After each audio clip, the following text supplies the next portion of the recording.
Valdemar Cavalete, o pai é Pedro Mateus Cavalete também, né?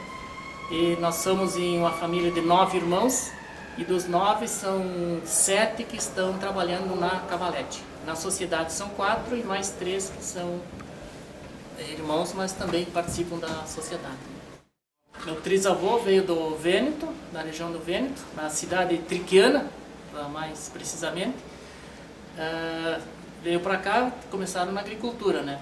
Aí a agricultura estava meio fraca, e aí o negócio era, o pai já, daí da terceira geração, queria que a gente fosse estudar.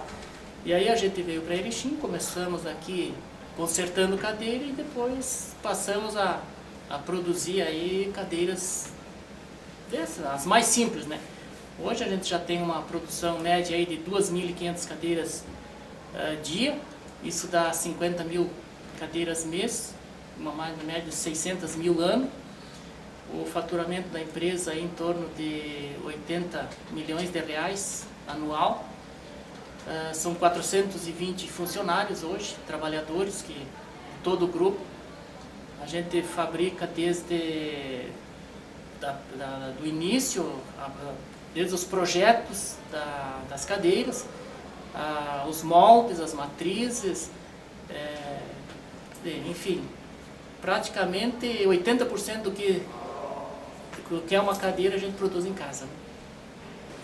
Nós temos várias máquinas italianas, até pela qualidade da máquina italiana nessa área de móveis, que são as melhores que a gente encontrou aí no mundo, nas várias feiras que a gente teve aí na Europa, em Hannover e mesmo em Taiwan, mas as melhores foram as italianas e a gente trouxe para cá e estamos muito satisfeitos. Aí já temos máquinas aí com 11 anos utilizando ainda, e essa última aí que custou bastante caro aí, né? São 260 mil euros, mas valeu a pena porque realmente é máquina é o que existe de melhor no mundo, pelo menos é o que nos venderam, né?